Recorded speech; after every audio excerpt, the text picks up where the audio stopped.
Alright guys, about 5 weeks ago I ordered myself a new phone on eBay. Edge 6 Edge, 6S Edge, S6 Edge is the name of it. I ended up getting a really good deal on this phone, got it for 500 Australian dollars. Pretty pumped about that, pretty stoked to get it that cheap. So I've been stinging for it and I just got home and I seen a parcel on the doorstep. Let's do a little unboxing, a little eBay unboxing special.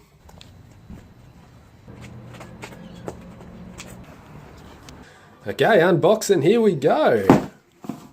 Boom, boom, boom.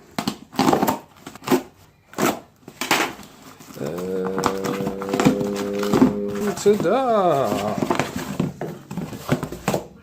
What's going on there?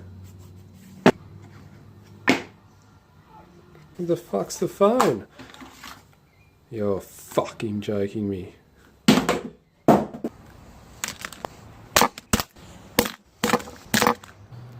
Didn't even fucking hurt it.